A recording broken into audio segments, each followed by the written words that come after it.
चलो देखो, last class में हम लोग इंट्रोडक्शन ऑफ इनकम टैक्स देख चुके थे। ठीक है, आज का हम लोग का टॉपिक है चैप्टर 2, और चैप्टर 2 का नाम क्या है? चैप्टर 2 का नाम क्या है? Basic concepts. सुनो, basic concepts under income tax act 1961। ठीक है, अब बेसिक कॉन्सेप्ट का बात करें, हम लोग लास्ट क्लास में ना हिस्ट्री देखे थे कि इनकम टैक्स है क्या, कैसे इनकम टैक्स आया है, ये सारा हम लोग देखे। लेकिन अभी का जो हम लोग का टॉपिक है वो है कि इनकम टैक्स के अंदर में अलग अलग कई टर्म हम लोग पढ़ेंगे। क्या तुमको याद है? अकाउंटिंग टर्म भी हम लोग पढ़े थे, है ना? अकाउंटिंग टर्म में पढ़े थे बिजनेस क्या है, कंपनी क्या है, फर्म क्या है, उसके बाद कैपिटल क्या है, ड्राइंग क्या है, ऐसा कई सारा टर्म था। तो जब उस टर्म को हम लोग सीख गए तो अकाउंट्स आसान लगने लग गया। इसी कारण से सबसे पहले हम लोग को यह जानना पड़ेगा कि इनकम टैक्स के अंदर में क्या क्या टर्म यूज होता है। अरे बहुत बात कर रही हो। इनकम टैक्स के अंदर में क्या क्या टर्म इस्तेमाल होता है। ठीक है,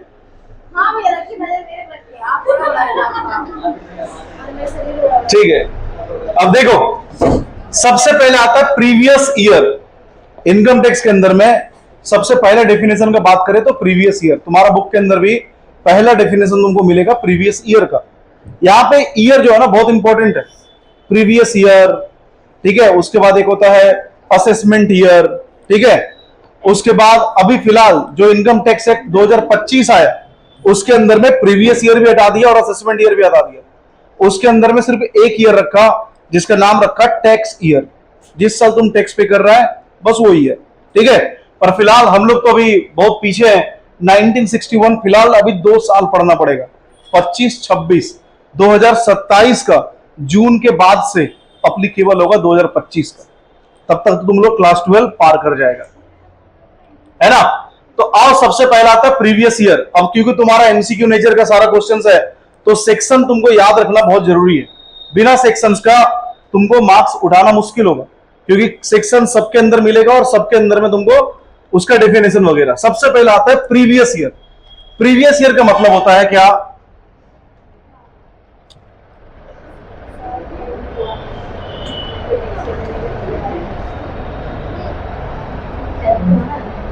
चलो देखो, डेफिनेशन में आते सबसे पहला क्या लिखा हुआ है? Previous year. तो प्रीवियस ईयर का मीनिंग होता है the financial year in which income is earned. जिस साल हम पैसा कमाए होंगे, जिस साल हम इनकम कमाए होंगे, उस साल को हम लोग क्या बोलते हैं? प्रीवियस ईयर बोलते हैं। ठीक है, जैसे प्रीवियस ईयर हमेशा स्टार्ट कब होता है ये याद रखना। प्रीवियस ईयर हमेशा स्टार्ट होता है 1 अप्रैल को और ये एंड कब होगा? 31 मार्च को, किसी भी साल का। जैसे अभी क्या चल रहा है 2025, तो 1 अप्रैल 2025 से कहानी स्टार्ट हो गया और ये कब तक चलेगा? 31 मार्च 2026 तक। ये पूरा एक साल है। ठीक है, अब इनकम टैक्स देने का रूल क्या है? पहले इनकम कमाएंगे तब तो टैक्स देंगे। तो इनकम कब कमाए होंगे? 2024-25 में। उसका टैक्स का पेमेंट कब करेंगे? 2025 में आके, है ना? तो जो 25-26 है वो एक अलग ईयर है और जो 24-25 था वो एक अलग ईयर है।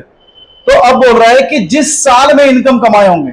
ठीक है, अब देखो, यूनिफॉर्म प्रीवियस ईयर का बात होता है तो बोला गया है कि 1980-90 से 89 और 90 के बाद से ये बता दिया गया कि all tax payer follow the same financial year.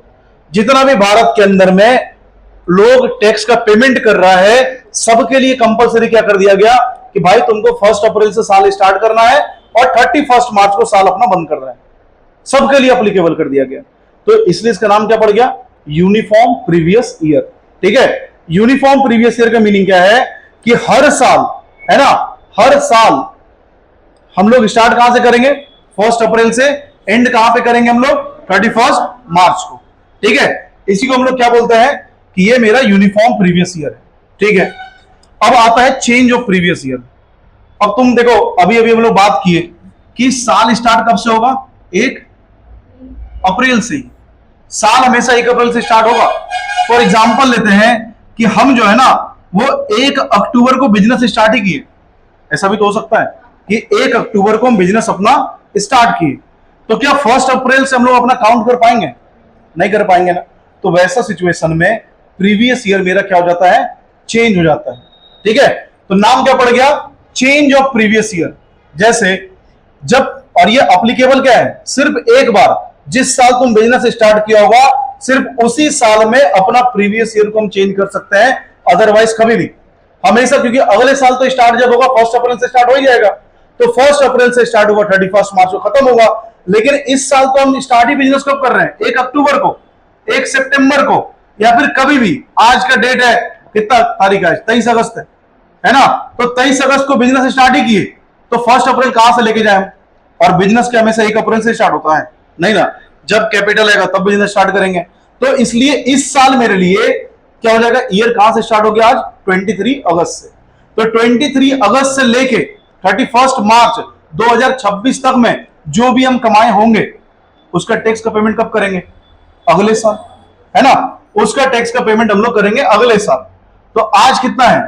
23 अगस्त, ठीक है। और ये खत्म कब हो जाएगा? 31 मार्च को। तो 23 अगस्त से लेके 31 मार्च तक में फॉर एग्जांपल हम जो है कमाए हैं 5 लाख रुपए। 5 लाख तो बहुत कम है, 15 लाख कमाए, ठीक है। तो ये 15 लाख रुपए हम कमा लिए। अब इसका टैक्स का पेमेंट कब होगा? 2025-26 में जाके कहीं, है ना। 2025-26 में जाके कमाएंगे। आज कौन सा साल चल रहा है? आज चल रहा है क्या? 25-26। अच्छा, इसका पेमेंट कब करेंगे हम लोग? 2026 और 27 में जाके इसका पेमेंट कर रहे होंगे, ठीक है। तो 25-26 में कमाए कितना? 15 लाख। टैक्स का पेमेंट कब करेंगे? 26-27 में, यानी कि 1 अप्रैल 2026 के बाद जब पेमेंट करने के लिए जाएंगे। तो यहां से देखो ना, ये साल हमको दिख रहा है, ये प्रीवियस ईयर था ना। पिछले साल कितना कमाए हैं, ठीक है। तो पिछले साल का प्रीवियस ईयर का मेरा चेंज है इस बार। हाँ, हमेशा सब पूरा दुनिया का प्रीवियस ईयर 1 अप्रैल से लेकर 31 मार्च तक था, लेकिन मेरा प्रीवियस ईयर कब था? 23 अगस्त से लेकर 31 मार्च तक। तो ये क्या हो गया? चेंज इन प्रीवियस ईयर है ना। ये पूरा वन टाइम सिर्फ मिलेगा ना। जिस साल हम लोग स्टार्ट किए होंगे बिजनेस, सिर्फ उसी साल में प्रीवियस ईयर चेंज हो सकता है, अदरवाइज कभी भी नहीं। क्या प्रीवियस ईयर तुम समझ पाए? कोई है जिसको समझ में नहीं आया? है ना। एक एक करके बोले क्या। आज हम लोग स्टार्ट किए कहां से? साल 1 अप्रैल 2025, है ना। तो 1 अप्रैल 2025 से स्टार्ट हुआ, खत्म कब होगा? 31/3/2026 को। इस साल में हम प्रॉफिट कमाए। मेरा जो इस साल का प्रॉफिट है वो प्रॉफिट था मेरा 15 लाख रुपया का। इसका पेमेंट कब करेंगे हम लोग? 2026-27 में जाके, है ना। 2026-27 में जाके इसका पेमेंट करेंगे। तो इसीलिए आज का डेट में ये साल क्या बन गया? Previous year. 2026-27 में जाएंगे तो, है ना, प्रीवियस ईयर। तो 2026-27 में जाके तुम देखो क्या 25-26 पार हो चुका है ना। तो ये क्या बन गया? प्रीवियस ईयर बन गया। पक्का बात है, याद रहेगा कि प्रीवियस ईयर वो है जिस साल में हम लोग पैसा कमाए हैं, ठीक है। अच्छा, इस साल में हम लोग क्या किए? टैक्स का पेमेंट किए ना। और याद है लास्ट क्लास में हम लोग क्या बोले थे कि टैक्स का पेमेंट में 3 स्टेप आता है। पहले टैक्स का क्या होता है? कैलकुलेशन, कि कितना कमाए वो हम डिक्लेयर करेंगे। फिर क्या होता है? असेसमेंट, और फिर होता है पेमेंट। तो असेसमेंट कौन करेगा? एक असेसिंग ऑफिसर आके असेसमेंट करेगा कि भाई तुम जितना प्रॉफिट लेके आया है, तुम जो कैलकुलेट करके आया है वो सही है ना। ये तो मेरे तरफ से था। मेरे बात पे सामने वाला आदमी भरोसा कर लेगा क्या? नहीं करेगा। वो क्या करेगा? फिर खुद से असेस करेगा ना। तो जब असेस करेगा तो असेस कब करेगा? प्रॉफिट कमाने के बाद ना, है ना। प्रॉफिट कब कमाए? यहां पे। और असेसमेंट कब होगा? 2026-27 में। तो 26-27 क्या बन गया मेरा? असेसमेंट ईयर, है ना। जहां पे प्रॉफिट कमाए वो क्या था? Previous year. और जहां पे असेसमेंट होगा वो क्या बन गया? Assessment year. और तब जाके अगली बार क्या करेंगे हम लोग? पेमेंट करेंगे ना, ठीक है। तो पहले प्रीवियस ईयर में कैलकुलेशन होगा कितना कमाए, फिर उसका असेसमेंट करेगा असेसिंग ऑफिसर। वो हम नहीं होंगे, वो इनकम टैक्स डिपार्टमेंट डिसाइड करेगा कौन होगा। कौन होगा ये हमको पता भी नहीं होगा। ऑनलाइन में मेरा कहीं पे फाइल कहीं पे भी पड़ा होगा, कोई ठीक नहीं है। हम बंगाल के अंदर में फाइल अपना बनाए और वो फाइल चला गया, मान लेते हैं दिल्ली, वहां का आदमी उसको असेस कर रहा है, और कौन कर रहा है पता नहीं, इसको हम लोग क्या बोलते हैं, फेसलेस असेसमेंट। क्या बोलते हैं, फेसलेस असेसमेंट। क्योंकि किसका असेसमेंट हो रहा है पता नहीं चल रहा ना तो वो मेरा फेस देखा ना हम उसका फेस देखे, तो किसी को पता है क्या किसका हो रहा है, नहीं, बस नाम पता है, इतना ही काफी है। उसके ऊपर में ना कोई नंबर है ना कुछ है, तुमको कॉल करेगा कि हाँ आपका जो है पैसा दे दीजिए और उसके बाद आपका टैक्स का हम लोग कैलकुलेशन कम कर देंगे, ऐसा कुछ नहीं होने वाला है। ठीक है, तो सामने वाला आदमी को कुछ पता ही नहीं चलता किसका है। आता है चेंज ऑफ प्रीवियस ईयर, समझ में आ गया कि चेंज ऑफ प्रीवियस ईयर सिर्फ एक बार अलाउड होता है जिंदगी में, जिस साल हम लोग स्टार्ट किए होंगे अपना बिजनेस। ठीक है, अब देखो प्रीवियस ईयर जो है ना दो टाइप का होता है, एक को हम लोग बोलते हैं शॉर्टर प्रीवियस ईयर, एक को हम लोग बोलते हैं लॉन्गर प्रीवियस ईयर, शॉर्टर और लॉन्गर। ठीक है, अब देखो शॉर्टर प्रीवियस ईयर क्या है, जो 12 महीने से कम होगा। ठीक है, और जो 12 महीने से ज्यादा हो जाए वो लॉन्गर हो गया। तो शॉर्टर प्रीवियस ईयर कब आएगा, व्हेन ऑकर्स, कब होगा, बिजनेस स्टार्ट्स मिड ईयर। तुम देखो ना 1 अक्टूबर से बिजनेस स्टार्ट किए थे, तुमको लगता है प्रीवियस ईयर शॉर्टर था, है ना। पूरा दुनिया 1 साल का प्रीवियस ईयर बनाए और हम कहां से बनाए थे, 1 अक्टूबर से 31 मार्च, 6 महीना का। या फिर अभी अभी जो बिजनेस स्टार्ट किए थे हम लोग, कब किए थे, 23 अगस्त को। तो 23 अगस्त से लेकर 31 मार्च तक में क्या मेरा जो प्रीवियस ईयर था वो 1 साल का था, नहीं था ना, कम था ना, लेस देन 12 मंथ था, तो क्या बन गया मेरा ये शॉर्टर प्रीवियस ईयर। ठीक है, या फिर दूसरा ये भी तो हो सकता है बिजनेस बंद कर लिया, है ना। मेरा एक बिजनेस चला आ रहा था, 1 अप्रैल को बिजनेस ठीक ही ठाक था और आज 23 अगस्त आते आते वो बिजनेस बंद हो गया, तो मेरा प्रीवियस ईयर कहां पे खत्म हो गया, आज ही खत्म हो गया। तो ये भी क्या बन गया मेरा शॉर्टर प्रीवियस ईयर। जहां पे बिजनेस लेट से स्टार्ट हुआ हो या फिर साल खत्म होने से पहले बिजनेस बंद हो जाए, ये दोनों सिचुएशन में प्रीवियस ईयर मेरा क्या बन जाएगा, शॉर्टर प्रीवियस ईयर हो जाएगा। ठीक है, एकदम सिंपल लैंग्वेज में इतना ही है। अब लॉन्गर प्रीवियस ईयर की बात करें, मतलब अगले साल से स्टार्ट हो जाएगा ना। ठीक है, मेरा जो अगले साल का बिजनेस स्टार्ट होगा वो 1 अप्रैल से स्टार्ट हुआ, 31 मार्च तक गया, 12 महीना या उससे ज्यादा होना स्टार्ट हो जाएगा, तो ये क्या बन गया मेरा लॉन्गर प्रीवियस ईयर।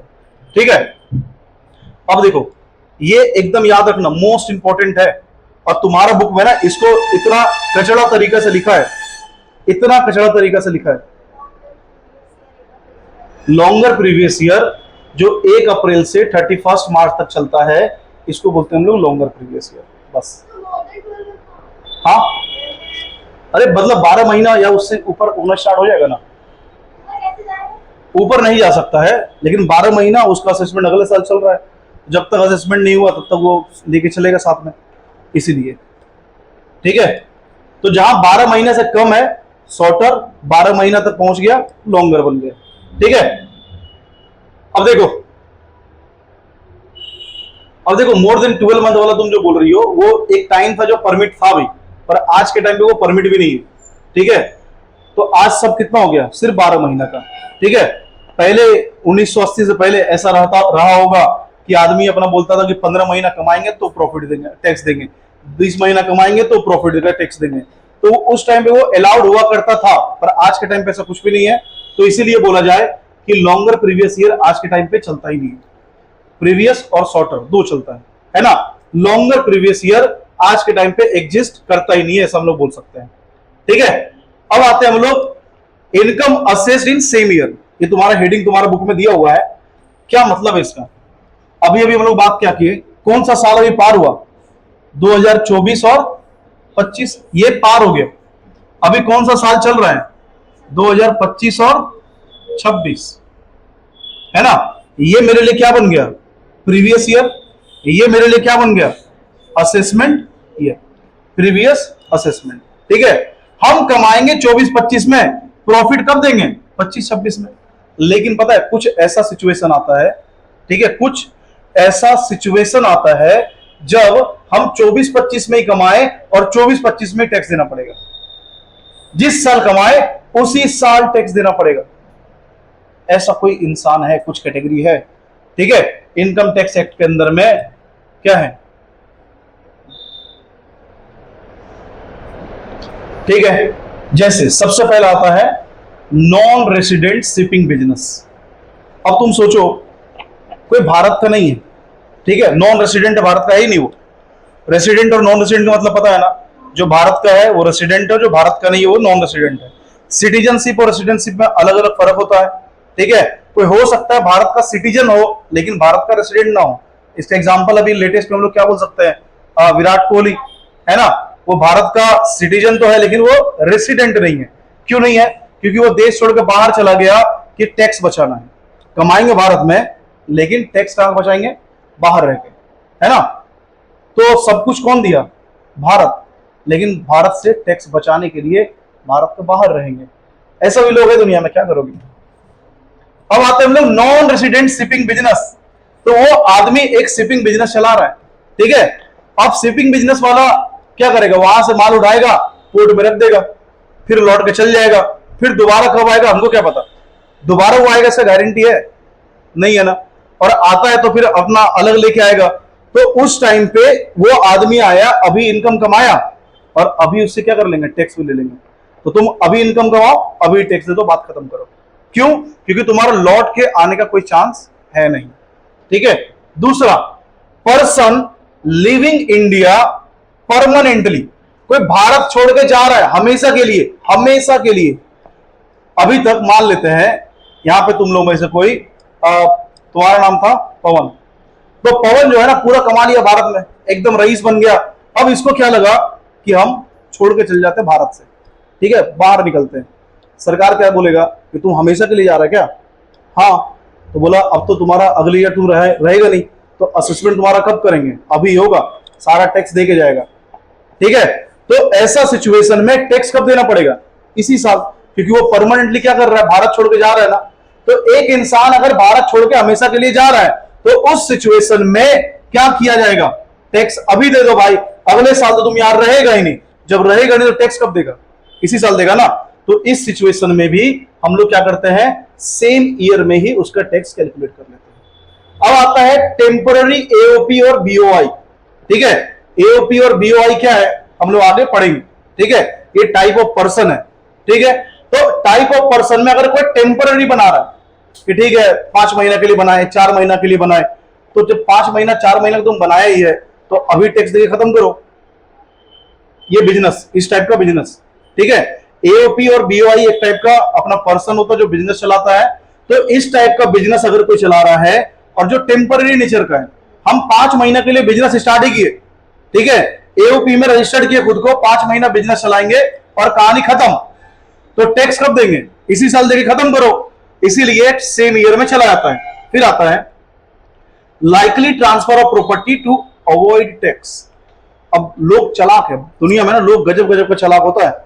वो देखा कि प्रॉपर्टी जो है हम क्या करेंगे, मेरे नाम से बहुत प्रॉपर्टी है, ठीक है, और अगले साल तक अगर ये प्रॉपर्टी रह जाएगा तो सरकार को टैक्स देना पड़ेगा ना, है ना।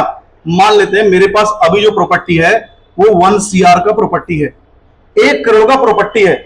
अगले साल क्या लगेगा मेरा? इसके ऊपर में टैक्स लगने वाला होगा। तो टैक्स हमको कितना देना पड़ेगा? 1 करोड़ पे ना।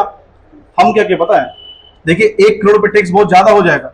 40 करोड़ हम ट्रांसफर कर दिए किसी को, अपना कोई रिलेटिव को, सॉरी 40 लाख, ठीक है। तो 40 लाख हम क्या किए? अपना किसी रिलेटिव को ट्रांसफर कर दिए। चालाकी दिखाए ना कि अब अगले साल हम 60 लाख पे देंगे टैक्स, है ना। अब बोलेगा कि भाई लग तो जाएगा एक ही, टोटल तो 1 करोड़ लगेगा ना, 40 लाख और 60 लाख है। तो हम कितना पे देंगे? 60 लाख पे। और मान लेते हैं मेरा जो बेटा है उसको 40 लाख का प्रॉपर्टी हम 40 लाख का ट्रांसफर कर दिए, वो कितना पे टैक्स देगा? 40 लाख पे। हम कितना पे देंगे? 60 लाख पे। दोनों मिला के 1 करोड़ तो हो गया, लेकिन बहुत फर्क है। सरकार बोलता है कि अगर 1 करोड़ रुपए एक आदमी के पास है तो टैक्स ज्यादा लेगा ना, है ना। और 40 लाख है तो टैक्स कम लेगा, 60 लाख है तो थोड़ा कम लेगा। तो 1 करोड़ का एक स्लैब होगा जिसमें उससे ज्यादा अगर कोई आदमी के पास प्रॉपर्टी है, कमा रहा है, तो टैक्स ज्यादा लेगा। तो आदमी क्या करता है? टैक्स को अवॉइड करने के लिए, है ना, टैक्स को बचाने के लिए, टैक्स एविएशन करने के लिए ऐसा डिजाइन करना स्टार्ट करता है। तो सरकार क्या बोलेगा? अच्छा इतना चालाक तुम। बोला जिस दिन ट्रांसफर किया बाबू उस दिन बता कितना का है, पहले टैक्स दे, आगे का बात फिर होगा, है ना। तो पहले आज तुम टैक्स दे दो, क्योंकि तुम ट्रांसफर करने वाला है ना। तो तुम्हारे पास कितना कमा लेगा तुम? 1 करोड़, ला टैक्स, बात खत्म। आगे तुम करो क्या? ट्रांसफर करते रहो, अगले साल फिर हम लोग देख लेंगे। तो इस तरह से टैक्स को अवॉइड करने के लिए अगर कोई चला के दिखाता है तो सरकार क्या करता है, उसके ऊपर भी टैक्स ले लेता है सेम ईयर में। अब डिसकंटिन्यूड बिजनेस, अगर बिजनेस बंद ही हो गया तो सरकार क्या करेगा, अभी टैक्स के बाद खत्म कर, है ना। एक बार इसको रिवाइज करो, तुम्हारा कॉपी के अंदर में, बुक के अंदर में लिखा हुआ है, बहुत लंबा लंबा लाइन लिखा हुआ है, उसको पढ़ेगा तुमको समझ में नहीं आएगा, गारंटी है, चैलेंज है अगर उसको पढ़े कोई समझ जाओ तो। क्योंकि वो जो लैंग्वेज लिखा हुआ है, टैक्स का लैंग्वेज लिखा हुआ है, और इसको हम लोग सिंपलीफाई करके निकालें। कहां मिलेगा, प्रीवियस ईयर में मिलेगा। प्रीवियस ईयर निकालो,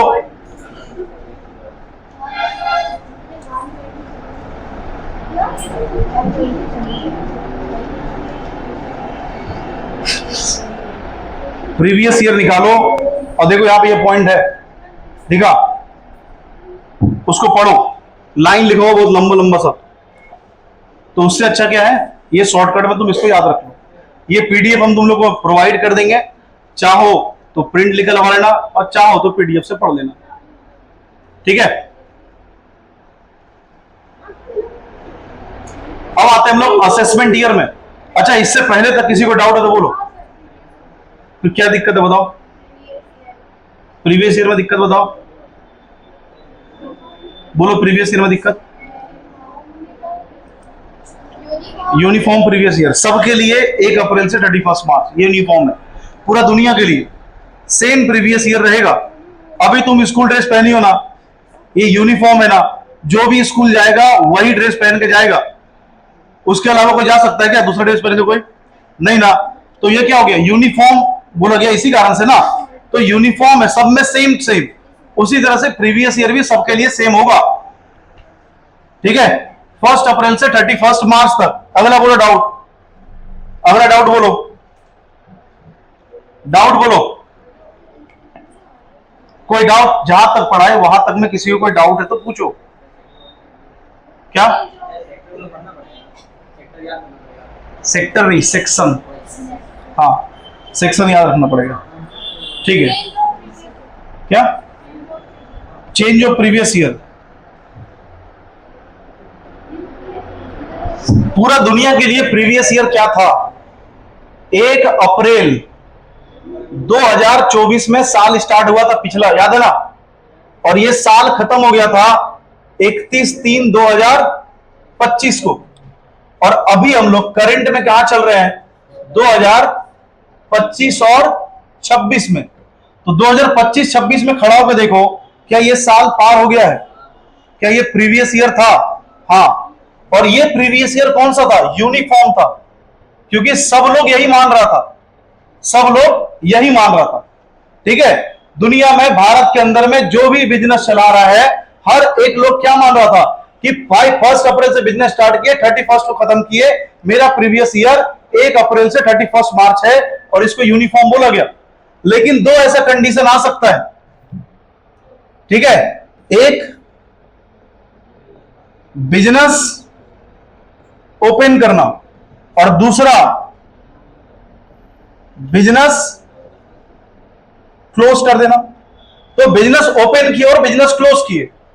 बिजनेस ओपन कर रहे हैं आज का डेट में 23 अगस्त 2024 में ये बिजनेस स्टार्ट हुआ था मेरा, मान लेते हैं, खत्म कब हो गया होगा, 31/3/2025 को, है ना, ऐसा ये खत्म हो गया होगा। तो देखो, क्या ये जो मेरा प्रीवियस ईयर है 12 महीना का है, नहीं है ना, ये शॉर्टर प्रीवियस ईयर है ना, ठीक है, ये शॉर्टर प्रीवियस ईयर है, और इसी को क्या बोला गया, चेंज ऑफ प्रीवियस ईयर। क्योंकि पूरा दुनिया के लिए यूनिफॉर्म क्या है, 1 अप्रैल से 31 मार्च। हम स्पेशल आदमी, मेरे लिए क्या है 28 अगस्त 23 अगस्त से, क्यों, क्योंकि बिजनेस स्टार्ट ही तब से किया हम लोग। और दूसरा केस आ सकता है बिजनेस क्लोज का, 1 अप्रैल से तो मेरा बिजनेस चल ही रहा था, ठीक ठाक चल रहा था 2024 में, हुआ क्या, मान लेते हैं 30 सितंबर आते आते बिजनेस का हालत खराब हो गया, और अपना बिजनेस हम लोग क्या कर लिए, क्लोज कर दिए, सॉरी 24, ठीक है। तो 1/4 से बिजनेस चल रहा था, और खत्म कब हो गया, 30/9/2024 को खत्म हो गया। क्या 31 मार्च तक पहुंच पाए, नहीं पहुंच पाए ना, बीच में ही रुक दिए ना। बीच में अगर रुक गए तो मेरे लिए प्रीवियस ईयर क्या बन गया था, यही तो बन गया था, है ना।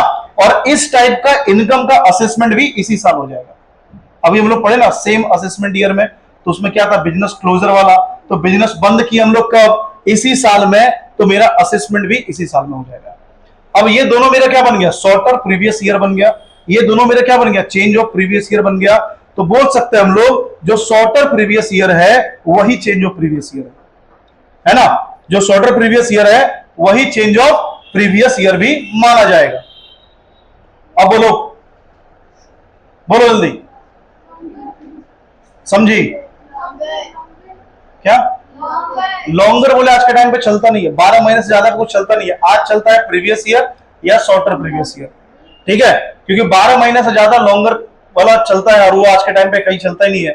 कारण 1989-90 के अंदर में सरकार इस चीज को खत्म कर दिया कि कोई भी लॉन्गर प्रीवियस ईयर अब नहीं रहेगा, ठीक है। क्यों, क्योंकि आदमी कभी भी कमा रहा है, कभी भी टैक्स दे रहा है, तो यूनिफॉर्मिटी नहीं होता ना। अगर सबके लिए यूनिफॉर्म करना है, यूनिफॉर्म कब किया, देखो तो यूनिफॉर्म कब किया, यहीं पे ना, तो तब से ये बंद भी हो गया, ठीक है।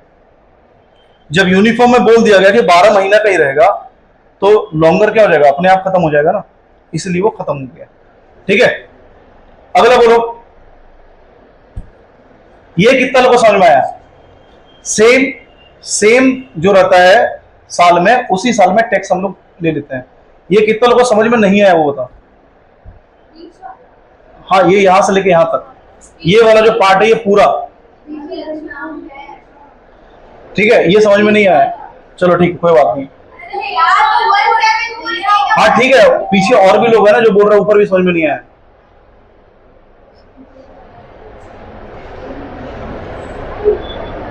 तेरा था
चलो देखो, सुनो, ये वाला फिर से सुनते हैं। इसमें हम बोले कि जिस साल में कमाए, देख, जिस साल में कमाए उसी साल में टैक्स का पेमेंट करना है, जिस साल में कमाए उसी साल में टैक्स का पेमेंट करना है। सृष्टि बुक अपना बंद कर दो, तुम बंद करो, एकदम घटिया हरकत है। जब पढ़ाया जा रहा होता है ना, उस टाइम ढूंढना नहीं आता है, वरना जिंदगी भर उसी में पड़ी रहोगे, कभी समझ में नहीं आएगा। देखो, सेम साल में, अभी साल क्या चल रहा है, 2025 और 26, ठीक है। ये साल स्टार्ट हुआ था 1/4/2025 को, और आज का डेट क्या है, 23 अगस्त 2025, ये अभी साल चल रहा है, ठीक है। अब देखो इसमें क्या क्या हो सकता है। एक आदमी जो बिजनेस करता है लेकिन भारत का रेसिडेंट नहीं है, भारत में आके कमाता है पर वो भारत का रेसिडेंट नहीं है, तो भारत में अगर कमाएगा, इनकम भारत में होगा, तो सरकार क्या बोलेगा, उसके ऊपर में टैक्स भी देना पड़ेगा। तो भारत में तुम कमाएगा तो टैक्स भी भारत में देना पड़ेगा। तो एक शिपिंग बिजनेस है जो आता है बाहर से, ठीक है, ये मान लेते हैं अपना यूएसए से एक शिप आया, क्या यूएसए में बैठा हुआ आदमी मेरा रेसिडेंट होगा, नहीं होगा ना। वो कहां से आया, यूएसए से आया, इंडिया, और यहां पे आके अपना बिजनेस करके गया, कमाया यहां पे।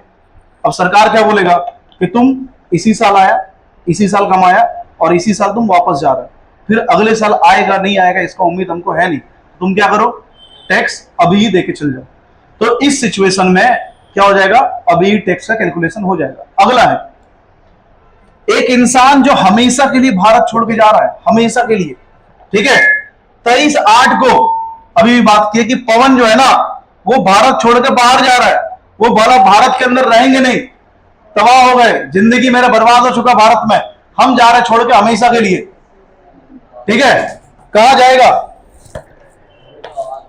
कहा जाएगा, हाँ, यूके मतलब उत्तराखंड, तो भारत में यूनाइटेड किंगडम, वहां पे क्या ऐसा देख लिया, हाँ, अच्छा वहां विराट कोहली जाता इसीलिए क्या, हाँ, और विराट कोहली को देख लिया तुम, कब देखा, टीवी में, यूके भी तुम वही टीवी में देखा, और वहां तुम जाना चाहता है, तुम ही बोला यूके जाएंगे, ठीक है, चलो ठीक है।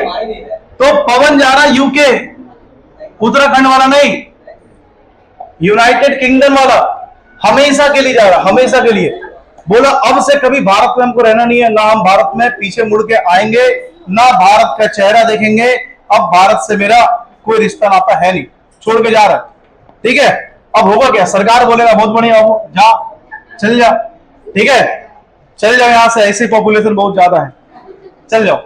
लेकिन लेकिन लेकिन बोला कि देख तुम यहां पे कब से कब तक रहा, 1 अप्रैल 2025 से लेके 23/8/2025 तक तुम भारत में रहा, भारत में कमाया तो टैक्स दे के जाएगा, ठीक है, जितना दिन भारत में कमाया, हाँ भारत में कमाया, तो कहां भारत में रहा तो कमाया कहां पे, हाँ टैक्सेबल होना चाहिए, ठीक है। अब यूके छोड़ के जा रहा, तुमको लगता है नॉर्मल कमाने वाला होगा,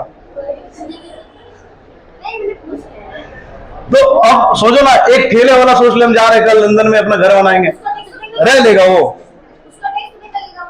अरे वो जाएगा कैसे, वो तो सोच भी नहीं पाएगा, वो तो बस टीवी में देखते हुए जाएगा, अच्छा ये लंदन है, ओ कैसे जाएगा बताओ तुम, नहीं एगो ठेला वाले से पूछना, एगो ठेला वाले से पूछना तुम, नहीं घूम सकता है, हाँ क्योंकि वो लोग का ना बुद्धि नहीं है,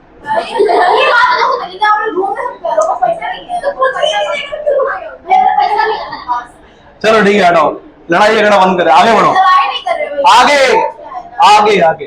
तो एक आदमी ना भारत छोड़ के जा रहा है 23/8/2025 को, अल्लाह कोई नहीं करेगा, तो 23/8/2025 को भारत छोड़ के जा रहा है, तो उस टाइम पे इस दौरान में जो भी प्रॉफिट कमाया होगा, जो भी इसका इनकम होगा, सरकार क्या बोलेगा, इसके ऊपर में टैक्स देके जाओ, मतलब इसी साल उसको टैक्स का पेमेंट करना पड़ेगा। अगला है, एक बिजनेस का टाइप है एओपी और बीओआई, आगे हम लोग पढ़ेंगे थोड़ा ही देर में, ज्यादा देर में, थोड़ा देर में पढ़ेंगे एओपी और बीओआई। अगर हम लोग टेम्पररी बना रहे हैं, शॉर्ट पीरियड के लिए बना रहे हैं, ठीक है, 5 महीना के लिए, 6 महीना के लिए, 4 महीना के लिए, तो उस 4-5 महीना 6 महीने में जो कमाए सरकार क्या बोलेगा, टैक्स दे दो, बात खत्म करो, तुम तो अपना बिजनेस ही क्लोज कर रहा है। तो वही तो यहां पे भी है डिसकंटिन्यूड बिजनेस वाला। फिर आता है ट्रांसफर कर रहा प्रॉपर्टी, 175 किसको समझ में आया था, प्रॉपर्टी ट्रांसफर कर रहा है ना, एक आदमी के पास 1 करोड़ का प्रॉपर्टी था, उसके ऊपर में उसका टैक्स काफी ज्यादा लगने वाला था, टैक्स को घटाने के लिए अपना प्रॉपर्टी क्या किया, डिस्ट्रीब्यूट कर दिया, ट्रांसफर कर दिया। सोचो कितना चालाक हो सकता था ये आदमी, हम ही थे ना ये, 1 करोड़, मेरा पता है 6 बेटा बेटी है, चलो 5 ही रखते हैं, है ना, 20-20 लाख रुपए सबके नाम पे प्रॉपर्टी ट्रांसफर मार दिए, है ना, टैक्स बच गया ना मेरा, है ना, कितना टैक्स बचा लिया हम, गजब का टैक्स बचाए। अगले साल इसके ऊपर में टैक्स कितना मांगेगा, 20 लाख, 20 लाख, 20 लाख, 20 लाख, और 20 लाख का स्लैब क्या है, बहुत छोटा है ना, तो इस पे टैक्स कितना बचा लेंगे। सरकार क्या बोला कि ज्यादा चालाक तुम ही बैठा हुआ है ना, बोला कब तुम ट्रांसफर कर रहा हो, बोले 23/8 को, बोला इतना दिन तक तुम्हारे पास ही प्रॉपर्टी था ना, ला उसके ऊपर में टैक्स दे दे, फिर तुम ट्रांसफर करते रहो, ठीक है। तो सरकार किसी भी हाल में पैसा नहीं छोड़ता है, कुछ भी हो जाए टैक्स लेगा ही लेगा। अब आते हैं असेसमेंट ईयर के बारे में, बहुत कुछ हम लोग बोल चुके हैं, क्या इसके बारे में बोलना जरूरी है, नहीं ना, बस एग्जांपल देख लो, 24-25 मेरे लिए प्रीवियस ईयर था, 25-26 मेरे लिए असेसमेंट ईयर है, बात खत्म। ठीक है, अभी जिस साल में हम लोग हैं करंट ईयर को असेसमेंट ईयर बोलते हैं, याद रहेगा। करंट ईयर को असेसमेंट ईयर बोलते हैं, प्रीवियस ईयर को प्रीवियस ईयर बोलते हैं। ठीक है, हाँ लेकिन पता है तुमको क्वेश्चन ना ऐसा तुमसे पूछा जाएगा एमसीक्यू के अंदर में, बोलेगा मिस्टर ए, ठीक है, मिस्टर ए जो था ना वो अपना 2020 और 2021 के अंदर में पैसा कमाया है ना, यहां पे अर्न किया। तुमसे पूछेगा पता है इसका प्रीवियस ईयर क्या और इसका असेसमेंट ईयर क्या है? 20-21 क्या है? प्रीवियस या असेसमेंट?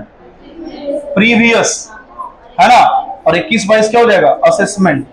ठीक है, जिस साल टैक्स का पेमेंट होगा असेसमेंट और जिस साल पैसा कमाए प्रीवियस, बस इतना ही बात है। अब आते हैं असेसी, यही तो सबसे इंपॉर्टेंट आदमी है। असेसी कौन? Section 2 sub section 7। एक अच्छा बात देखा क्या तुम लोग, जितना भी डेफिनेशन है ना सब कहां है? सेक्शन 2 में है ना, सबका सेक्शन कहां पे है? 2 में। कोई भी एक्ट हो उसका डेफिनेशन मैक्सिमम सेक्शन 2 के अंदर ही देखा जाता है। ठीक है, तो सेक्शन 2 को रिजर्व कर दिया जाता है डेफिनेशन के लिए।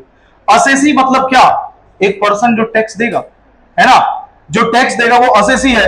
हम टैक्स देंगे तो हम असेसी, तुम टैक्स देगा तो तुम असेसी, एक कंपनी टैक्स देगा तो कंपनी असेसी बन गया, एक बिजनेस कोई भी बिजनेस अगर देता है वो असेसी बन गया। तो जो टैक्स देगा वही कौन बन जाएगा? असेसी बन जाएगा। और असेसी जो होता है ना, बोला कि 7 पर्सन होता है जो टैक्स देता है। कितना? 7। कौन कौन सा आगे हम लोग देखेंगे। अब आते हैं हम लोग, a person by whom any tax और any other sum of money is payable under the act. मतलब इनकम टैक्स 1961 के अंदर अगर कोई भी आदमी कुछ भी पैसा देता है, चाहे वो टैक्स हो या कुछ भी पैसा देता है, उसको क्या माना जाएगा? कि वो असेसी है। ठीक है, वो क्या है? असेसी है। पक्का याद रहेगा, एक आदमी जो टैक्स देता है वो असेसी है। खत्म, बस। असेसी के अंदर बोलता है also includes a person against whom any proceedings are taken under the act. अब देखो इधर में ना, मान लेते सृष्टि बैठी हुई है, बहुत पैसा कमाई, बहुत पैसा, इतना एकदम अंधा पैसा कमाई, लेकिन सरकार को बता ही नहीं। अरे कर लो बात, हट उड़ा दे, वहां बैठो तुम, जाओ अकेले बैठो तुम एकदम।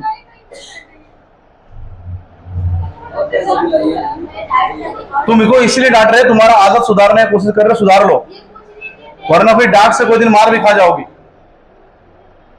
तुमको सुनना नहीं है, सिर्फ बोलना है, और वो कभी बोल ही नहीं पाता जो सुना नहीं कभी। क्या तुम बोलोगी बताओ, अगर सुनी नहीं तो फिर कंफ्यूज होगी क्या हुआ था, कैसा हुआ था।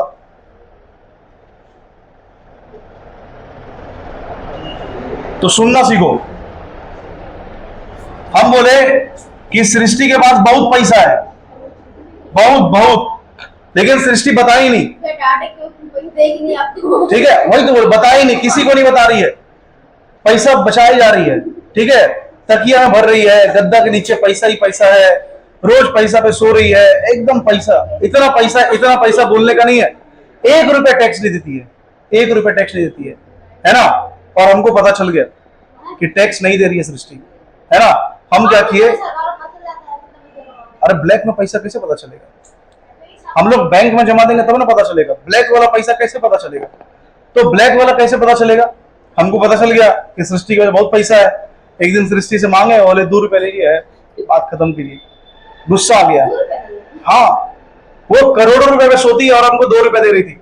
हम बोले ठीक है, हम गवर्नमेंट को फोन कर दिए, income tax officer, income tax department में फोन कर दिए कि मेरा घर के बगल में सृष्टि बोल के एक लड़की रहती है, उसके घर में बहुत पैसा है और 1 रुपया पैसा नहीं दे रही है, कोई टैक्स नहीं देती है, ऐसा बोल दिए। इनकम टैक्स वाला क्या करेगा? आगे से घर में रेड मार देगा, सारा पैसा निकालेगा। अब सृष्टि कौन बन गई? असेसी बन गई, है ना। क्यों? क्योंकि जैसे ही रेड मारा, इनकम टैक्स क्या कर लिया? एक्शन ले लिया ना। एनी प्रोसीडिंग्स, कोई भी एक्शन अगर लिया जाता है किसी भी आदमी के अगेंस्ट, ठीक है, तो सृष्टि अपने आप कौन बन गई? असेसी। क्या इससे पहले सृष्टि टैक्स दे रही थी? नहीं। असेसी थी? नहीं थी। लेकिन जैसे ही रेट पड़ा, इनकम टैक्स वाला क्या बोलेगा कि अब तो टैक्स देना पड़ेगा, इतना तुम कमाई हो, इसका हिसाब दो, कहां से लेके आई। अगर ब्लैक मनी है तो पैसा तुम्हारा जब्त होगा, और अगर व्हाइट है तो हिसाब दो, इसके ऊपर में टैक्स दो। ये सब कहानी स्टार्ट होगा। हाँ, ब्लैक है तो पैसा ले लेगा। हाँ, तो क्या हिसाब नहीं दे पाए तो सरकार बोलेगा कहां से लाई पैसा, बताओ कहां से लाई, बताओ ना तुम। कैसे लेके आई? चोरी की तो कहां से आए? हाँ, भीख मांग ली। काश ऐसा भिखारी पूरा दुनिया का होता। चलो ठीक है, तो अपने आप वो क्या बन गई? असेसी बन गई। अगर income tax department income tax act के अंदर किसी भी तरह का एक्शन लेता है तो। बोलो।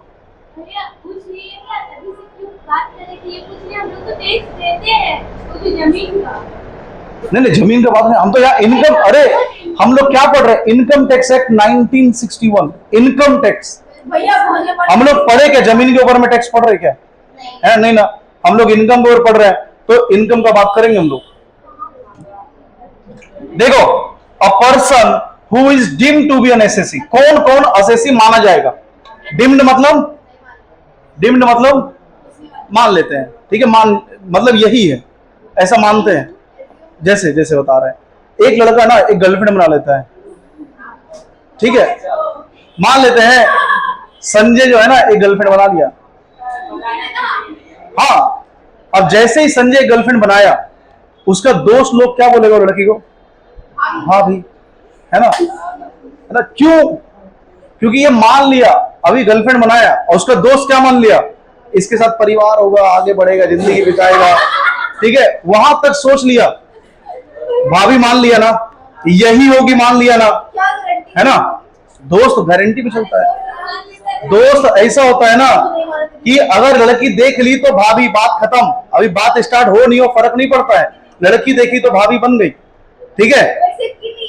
हाँ, अरे हाँ, भाई तेरे लिए भाभी चुन लिए हम, तुम पढ़ाएगा तो उसी को, ठीक है। तो ये क्या बन गया? डिम्ड बन गया ना, इसी को बोलते हैं कि कंफर्म है कि वही होगी भाभी। ये क्या हो गया? डिम्ड भाभी। इसी तरह से यहां पे डिम्ड असेसी होता है, जिसमें इनकम टैक्स मान लेता है कि ये सब जो पर्सन होगा ना वो क्या होगा? असेसी होगा, ठीक है। Example, legal representative.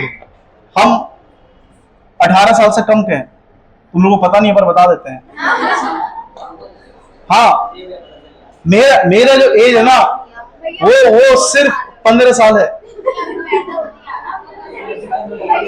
ठीक है। और सुनो, हम क्या किए, अब हम तो टैक्स दे नहीं सकते ना, पर हम इनकम तो कर रहे हैं ना, है ना, और हम तो 18 साल से कम के हैं, ठीक है। काहे नहीं देगा? तो कमाए तो टैक्स देना पड़ेगा,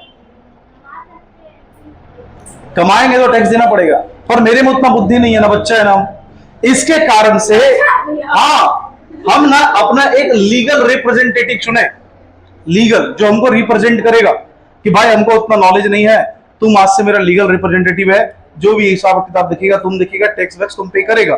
तो ये कौन बन गया? लीगल रिप्रेजेंटेटिव भी कौन हो जाता है? मेरा असेसी बन जाता है। अब टाइप्स ऑफ असेसी पे आते हैं। कितना टाइप का असेसी है? 4, ठीक है। सबसे पहला क्या है? नॉर्मल असेसी, है ना, एक नॉर्मल इंसान जो टैक्स का पेमेंट करता है वो नॉर्मल असेसी है। दूसरा है रिप्रेजेंटेटिव असेसी, ठीक है। अब जैसे क्या बोले हम, एक माइनर का गार्जियन, तो क्या बन गया? Representative assessee. हम माइनर थे ना 15 साल, और मेरा गार्जियन था मान लेते हैं 30 साल का, तो वो मेरा क्या बन गया? लीगल रिप्रेजेंटेटिव बन गया, है ना, लीगल रिप्रेजेंटेटिव बन गया। तो इस टाइप का असेसी को क्या बोलेंगे हम लोग? Representative assessee. फिर एक है deemed assessee, legal higher of deceased tax payer. मतलब क्या है? एक आदमी था, ठीक है, ये हम थे ना 15 साल का, ठीक है, अब हम 18 साल के हो गए, अभी अभी तुरंत 3 साल बढ़ गए हम, ठीक है। अब हम 18 साल के हो गए, और क्या हुआ पता है? हम मर गए, कहानी खत्म। और जैसे ही मरे, ठीक है, अब जो मेरा गार्जियन है, ठीक है, या फिर मेरा जो लीगल हायर है, लीगल हायर कौन होगा? मेरे बच्चे लोग, है ना। ये 18 साल में शादी अलाउड है 18 साल के अभी तुरंत 3 मिनट पहले हुआ है। हो गया ठीक है। तो जैसे ये मरे ना, मेरा जो लीगल हायर है, डिसीज पर्सन का जो लीगल हायर है, लीगल हायर कौन हो सकता है? उसका बच्चा या फिर उसकी बीवी, नॉमिनी में होगी तो उसकी बीवी, है ना। और तुरंत से वो क्या बन गई? असेसी बन गई, है ना। हम मर गए तो क्या फर्क पड़ता है? मेरा पैसा तो रखा हुआ है, उसके ऊपर मैं टैक्स सरकार को बोलेगा तो मेरी बीवी को आप टैक्स दीजिए। इनकम तो कमाया था आपका पति, है ना। मर गया तो क्या फर्क पड़ता है? हाँ, तो लेगा नहीं, कमाया तुम तो पैसा देना पड़ेगा, उसके बाद मत देना मर गया तो। पर जब तक जिंदा तब तो भारत में था, कमाए तो पैसा देना पड़ेगा। फिर एक आता है, सुनो, अगला है असेसी इन डिफॉल्ट। ठीक है, असेसी इन डिफॉल्ट। जो लोग सैलरीड पर्सन होता है ना, मतलब एक आदमी जो काम कर रहा है कहीं पे, ठीक है, अब वो आदमी क्या करता है? इनकम टैक्स का फाइल वाइल भर नहीं रहा है, ठीक। आदमी काम करता है, सैलरी आता है, और जब सैलरी आता है ना तो कंपनी वाला पहले से टैक्स काट के देता है। ऐसा सुना है कि टैक्स वैक्स काट के हाथ में थोड़ा सा पैसा बचता है ना। सुना है ना कि बोलता तो है 5 लाख रुपए महीना है, लेकिन काट वाट के 3.5 लाख रुपए आता, बाकी सब तो कट जाता है। कहाँ कट गया? अलग अलग कई जगह पे। उसमें से एक चीज है TDS, tax deducted at source. Tax deducted at source, जहां से इनकम आया वहीं पे टैक्स काट दो, ठीक है। अब एक सैलरीड पर्सन, उसको उतना बुद्धि नहीं है, वो जाके टैक्स दे, ये करे वो करे, झमेला नहीं। तो सरकार क्या बोलता है कि एक काम करो, अपना जो तुम्हारा एम्प्लॉय है ना, उसको तुम कितना रुपए महीने देने वाला था? बोला 1 लाख रुपए महीना देने वाले थे। 1 लाख तो फिलहाल अभी टैक्सेबल नहीं है, मान लेते हैं 2 लाख रुपए हम लोग महीना देने वाले थे। बोला ठीक है, 2 लाख का महीना देगा, एक काम कर, इसमें अभी तुम क्या काट ले? टीडीएस काट ले, जो बचता हो पैसा उसको दे दे, बात खत्म कर। तो हम ना चाहते हुए क्या बन गए? टैक्स का पेमेंट कर दिया ना। तो इस टाइप का जो होता है, इसको क्या बोलते हैं? असेसी इन डिफॉल्ट, ठीक है। मतलब डिफॉल्ट सेटिंग हम लोग देखते हैं ना मोबाइल के अंदर में, पहले से कुछ सेटिंग्स रहता है, ठीक है, डिफॉल्ट सेटिंग, ठीक। तो वही अपने आप से जो बन जाए, तो यहाँ पे असेसी जो है ना अपने आप बन गया। हम टैक्स जाकर सरकार को जमा देने के लिए गए नहीं, लेकिन मेरे नाम से कौन काट लिया? मेरा कंपनी, और वो जाकर सरकार को जमा दे दी। नहीं, प्राइवेट जॉब में भी कटता है। प्राइवेट जॉब अगर अच्छा कंपनी में हो और वहां पे अच्छा खासा सैलरी मिल रहा है तो टीडीएस कटता है, हर जगह कटता है। ऐसा नहीं है कि हाँ हाँ, जितना कौन जो कमाएगा उसके आसान मिलेगा ही, ठीक है। अब देखो अगला,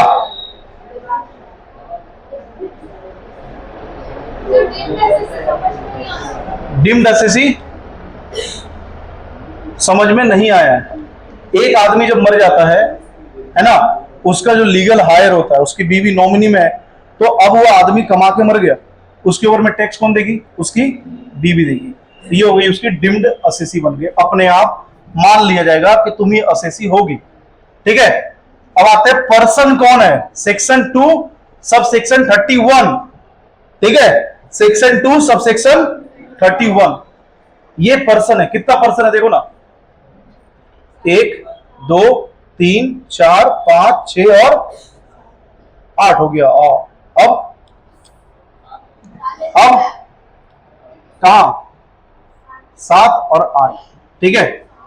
ये दोनों जो है ना बुक के अंदर में एक ही साथ लिखा मिलेगा तुमको, ठीक है। ये दोनों बुक में एक साथ ही मिलेगा, एओपी एंड बीओआई। क्या लिखा हुआ? दोनों साथ में होगा। हट,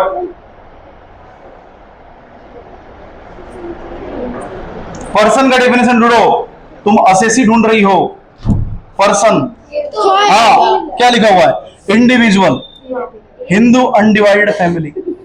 अगला company, firm, association, local authority, है ना, आर्टिफिशियल जुडिशियल पर्सन। अब इसके अंदर में देखो एओपी बीओआई सब कुछ है, पढ़ोगी तो देखो बॉडी ऑफ इंडिविजुअल है बीओआई, एसोसिएशन ऑफ पर्सन है एओपी, ढूंढना पड़ता है।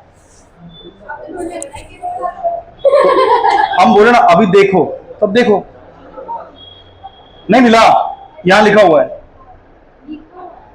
यही यही लिखा हुआ वहां भी, वहां पे बिना एग्जाम्पल है और यहां पे एग्जाम्पल के साथ है। आओ देखो, सुनो, पर्सन्स को डिफाइन किया गया है 7 भाग में। पहला कौन है? एक इंडिविजुअल, एक सैलरीड एम्प्लॉय, जो अकेला आदमी कहीं पे काम करता है और उसको क्या मिलता है? सैलरी मिलता है। तो इस टाइप का आदमी को क्या बोलते हैं हम लोग? इंडिविजुअल, है ना। ये हम कौन हो गए? इंडिविजुअल हो गए। दूसरा है हिंदू अनडिवाइडेड फैमिली, ठीक है, जहां पे ज्वाइंट फैमिली बिजनेस चलता है। बाकी हम लोग बीएसटी के अंदर में एचयूएफ के बारे में पूरा पढ़े थे, ठीक है। तो अगर एचयूएफ है तो यहां पे भी टैक्स तो लगेगा कुछ ना कुछ, तो यहां पे क्या हो गया? ज्वाइंट फैमिली वाला हो गया। फिर आता है क्या? कंपनी। कंपनी कौन? जैसे रिलायंस हो गया, टीसीएस हो गया, इन्फोसिस हो गया, ये सब क्या है? कंपनी है। फर्म, फर्म का मतलब क्या? वो जो बिजनेस चला रहा है आदमी, पार्टनरशिप में चल रहा है, रिलायंस नहीं, पार्टनरशिप में चल रहा है, ठीक है। या फिर इंडिविजुअल एक आदमी अपना बिजनेस चला रहा है, ये सब किसके अंदर में आ गया? फर्म के अंदर में आ गया, ठीक है। तो यहां पे क्या है? एमएस शर्मा को ऐसा कुछ बोल के। अब आते हैं हम लोग association of person, quiz club earning prize money, ठीक है। एक क्विज का क्लब था, एक क्विज का क्लब खोले हम लोग, ठीक है। क्या खोले हम लोग? क्विज का क्लब, या group of friend earning rents, BOI. अब देखो हुआ क्या, हम लोग कुछ लोग मिलके ना ये रूम भाड़ा में ले लिए, ठीक है। 5-6 लोग मिलके भाड़ा में ले लिए हम लोग, ठीक।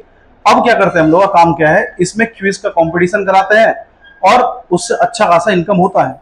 क्विज कंपटीशन से इनकम होता है क्योंकि किसी एक को पैसा देना है ना, बाकी सबसे तो क्या करेंगे? पैसा लेना है, ठीक है। स्कूल में हम लोग क्विज में बैठते हैं ना, क्लास 11-12 वाला करवाता है, नहीं करवाता आजकल? तुम लोग 11-12 में है, नहीं करवा रहा है। हम लोग का टाइम लेकिन करवाता था, है ना। 10 का जो होता था, 12 का जो होता था, वो लोग क्विज करवाता था स्कूल के अंदर में, और बड़ा बढ़िया तरीके से करवाता था। सबसे 3-3 रुपए 5-5 रुपए लेता था, ठीक है। और उसके बाद क्या होता था? पूरा स्कूल, पूरा क्लास हम लोग कर लिए। अब मान लो लगभग क्विज में बैठे 50 लोग, ठीक है। 50 बैठ गए, सबसे कितना रुपए लिया? 5 रुपए कर गए, ज्यादा नहीं लेता था, 5 रुपए लेता था। 50 × 5 कितना हो गया? हाँ, 250 हुआ कि 2500 हुआ है? अच्छा 250 हो गया, चलो। अच्छा 5 रुपए कर दिया, ठीक है। हम लोगों का लगा 50 रुपए कर दिया, तो 250 रुपए आदमी क्या किया? कमा लिया। कमाया नहीं, कलेक्ट किया, कलेक्शन हुआ। अब क्या करता था? क्विज में कितना लोग बैठेगा? 50 लोग, तो 50 लोग को पेपर देगा, है ना। पेपर का खर्चा रख लो, 50 आदमी का 50 रुपया, ठीक है। 50 आदमी का 50 रुपया पेपर का खर्चा हो गया, कहानी खत्म। कितना बच गया उसके पास? 200। अब जितना भी बच्चा बैठा 50 में, कोई 3 चुनाएगा, फर्स्ट सेकंड थर्ड, है ना। अब फर्स्ट वाला क्या करता था?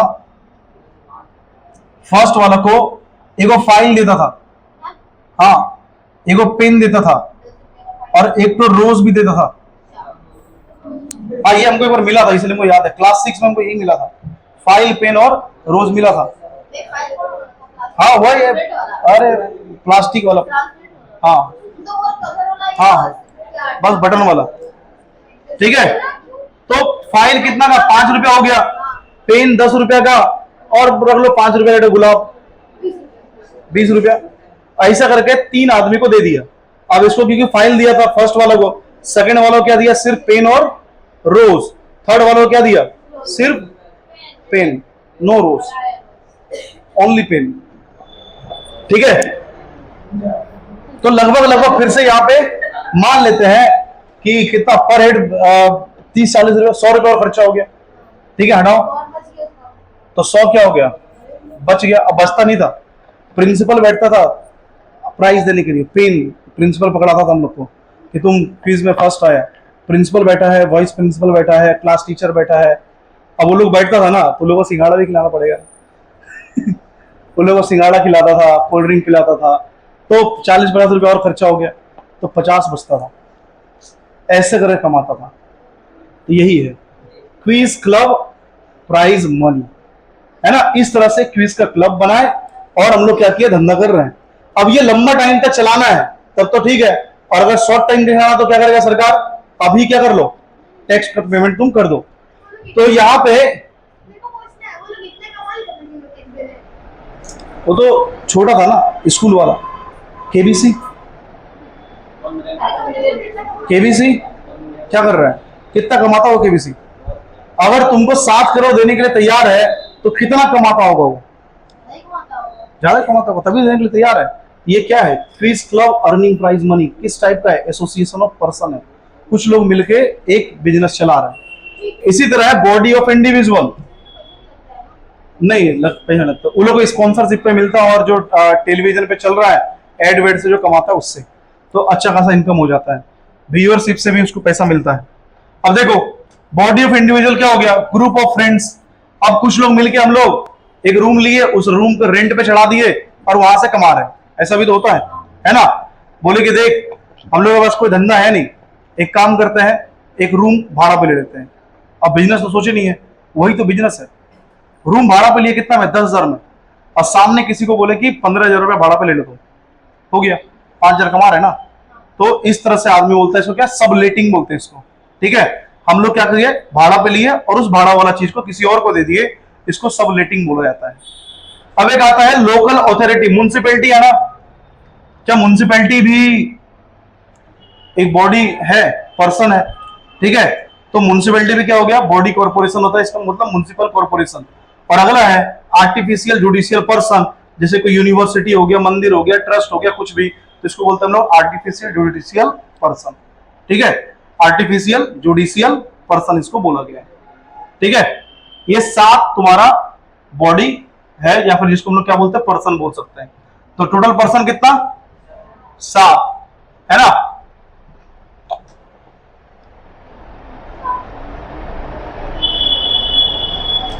अब आते हैं हम लोग सोर्सेस ऑफ इनकम, कहां से आदमी पैसा कमा रहा है। आदमी जो है ना पैसा कमा सकता है सिर्फ 5 जगह से, इसके अलावा पैसा कमाने का कोई सोर्स ही नहीं है। सिर्फ 5 जगह से आदमी पैसा कमाता है। कहां कहां से बोलो तो, या तो वो सैलरीड पर्सन होगा, है ना, या तो वो रेंट से कमा रहा होगा, या तो कोई बिजनेस कर रहा होगा, या जमीन वमीन बेच के कमाता होगा। इसके अलावा जो बचा सब क्या कमाता होगा, कोई अलग तरीका से कमाता होगा। जैसे अलग तरीका क्या, इंटरेस्ट मिल गया, डिविडेंड मिल गया, लॉटरी जीत गए, जुआ जीत गए, है ना। ये सारा, हम जुआ खेले इलीगल है ना, पर सरकार बोलेगा टैक्स देना पड़ेगा। इलीगल तो क्या हुआ, कमाए तो तुम, टैक्स देना पड़ेगा। चोरी किया क्या तुम, चल जेल में। कितना चोरी किया, उसके ऊपर भी सरकार बोलेगा भाई टैक्स दे देना, बाद में देखते जो होगा। तो सरकार कुछ नहीं छोड़ता है, हर एक चीज के ऊपर में टैक्स लेता है। तो ये हो गया कुछ सोर्सेस ऑफ इनकम, जहां से आदमी सैलरी से कमा रहा है, रेंट से कमा रहा है, या फिर प्रॉफिट कमा रहा है, या फिर क्या बोले जमीन वमीन बेच के प्रॉफिट हो रहा है, इंटरेस्ट कमा रहा है, बैंक से डिविडेंड कमा रहा है, शेयर से। ये सारा इसी के आधार पे हेड्स ऑफ इनकम आता है सेक्शन 14। याद रखना, बहुत इंपॉर्टेंट है, बहुत इंपॉर्टेंट, बहुत बहुत इतना इंपॉर्टेंट कि पूरा इनकम टैक्स एक्ट जो है ना वो इसी 5 हेड को पढ़ाते पढ़ाते खत्म हो जाता है। सोचो, पूरा इनकम टैक्स एक्ट यही 5 हेड में कैलकुलेशन करना है प्रॉफिट का। इनकम टैक्स क्यों पढ़ रहे हैं हम लोग, प्रॉफिट निकालने के लिए ना। और प्रॉफिट कहां पे आएगा, यही 5 जगह से तो आएगा, ठीक है। ज्यादा पढ़ा दिया क्या, कोई लग रहा है जो एडजस्ट हो रहा है, लग रहा है बहुत ज्यादा हो गया, माथा के ऊपर जा रहा है। माथा के ऊपर कितना लोग का जाना स्टार्ट हो गया है, हाथ उठाओ। तुम बिना हाथ उठाए समझ में आ गया, कोई बात नहीं है। अच्छा ठीक है, इससे पहले कहां से तुम्हारा माथा के ऊपर जाना स्टार्ट हो गया था, बताओ। बाउंसर कब से स्टार्ट हुआ,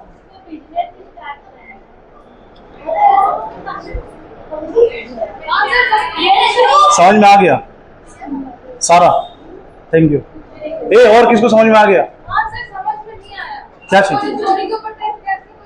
अरे वो ऐसे ही बोले, अरे जुआ से जीते ना तो टैक्स लग जाता है, ठीक है ठीक है। नहीं, चोरी के ऊपर में खाली आदमी, सरकार जो है ना वो तुमको लेके जाएगा जेल के अंदर में, पीटेगा पाटेगा, और उसके बाद पैसा जो है रख लेगा, बोलेगा घर से ले जा, हो गया बात खत्म। चोरी का पैसा आज तक किसी को मिला वापस, सेटलमेंट हो जाता है। तुम बोल देते ना, तुमको पीटता भी नहीं, बोलती कि आप रख लीजिए 5,000, आज 50-50 बिना पीटे घर भेज देता, और पीट के रख भी लेगा। है। देखो सुनो, हेड्स ऑफ इनकम, ठीक है, एक बार जहां तक पढ़ा है सुनो, जहां तक पढ़ा है वहां तक रीड करो, इसी से रीड करो, कोई बुक नहीं उठाएगा, ठीक है, सबका बुक बंद होना चाहिए। नहीं, बुक बंद हो जाए, करो बंद। सबसे पहले तुम लोग को पढ़ना है, रे बंद, सबसे पहले प्रीवियस ईयर पढ़ो, सबसे पहले प्रीवियस ईयर को पढ़ो, मन में पढ़ेगा, ठीक है। हाँ बोलो।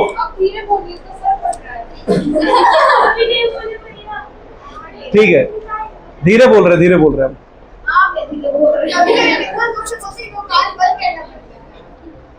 ठीक है, अब से धीरे बोला जाएगा। ऐसा कभी जोर हो ना तो फिर हमको ऐसा इशारा कर देना, धीरे होने का हम हो जाएंगे। फ्लो में ना ध्यान नहीं रहता है आदमी, वो स्पीड होता जाता है। तुम देखो, तुम नॉर्मल भी बोलती हो, कितने जोरों से बोलती हो। वही बात है, मेरा भी आदत है। आ जाओ प्रीवियस ईयर में किसी को दिक्कत है तो हाथ उठाएगा, बोलो। हाँ, ए वाई कहाँ पे है? ये वाला असेसमेंट ईयर, ए वाई मतलब असेसमेंट ईयर, ठीक है। तो 1989-90 के बाद से भारत के अंदर में जितना भी लोग है उसके लिए प्रीवियस ईयर 1 अप्रैल से 31 मार्च तक है, ठीक है। अगला बोलो, चेंज ऑफ, क्या उतारो ना, बाद में कोई दिक्कत नहीं है, हम पीडीएफ भेज देंगे, ठीक है। आ जाओ,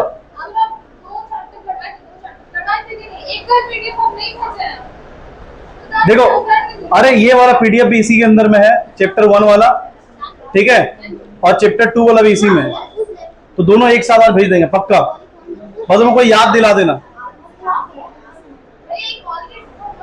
ठीक है। चलो, चेंज ऑफ प्रीवियस ईयर बोलो, किसको दिक्कत है? चेंज ऑफ प्रीवियस ईयर को एक बार पढ़ो शांति से, कोई किसी का हाथ जबरदस्ती नहीं उठवाएगा।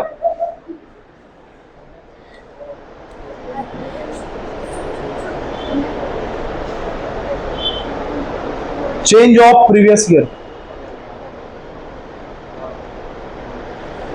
चेंज ऑफ प्रीवियस ईयर बोले थे कि अगर बिजनेस लेट से स्टार्ट किए तो मेरा साल क्योंकि जल्दी खत्म हो जाता है, तो ये मेरे लिए चेंज ऑफ प्रीवियस ईयर माना जाएगा। शॉर्टर क्या बोले थे? 12 महीना से कम। ये दो ही सिचुएशन में आ सकता है, जब बिजनेस हम लोग मिड में स्टार्ट किए हो या फिर बिजनेस हम लोग मिड में बंद कर दिए हो। लॉन्गर प्रीवियस ईयर आज के टाइम पे चलता नहीं है, ठीक है। उसके बाद असेस में क्या बोले थे? शिपिंग कंपनी, परमानेंटली छोड़ने वाला, टेम्पररी एओपी बीओआई, उसके बाद प्रॉपर्टी ट्रांसफर वाला, और बिजनेस अगर डिसकंटिन्यूड हो जाए तो वो वाला। असेसमेंट ईयर क्या था? जिस साल में आदमी टैक्स देगा वो हो गया अपना असेसमेंट ईयर, ठीक है। असेसी कौन था? तो असेसी जो पेमेंट करता वो। असेसी कैसे बन सकता है तुम? एक तो पेमेंट करके टैक्स का, और दूसरा अगर किसी भी तरह का एक्शन लिया जाता है इनकम टैक्स एक्ट के द्वारा तो भी तुमको माना जाएगा कि तुम क्या बन गया, अब असेसी बन गया। असेसी कितना टाइप का था? 4 टाइप का। नॉर्मल असेसी, एक नॉर्मल इंसान जो पेमेंट करता है, नॉर्मल असेसी।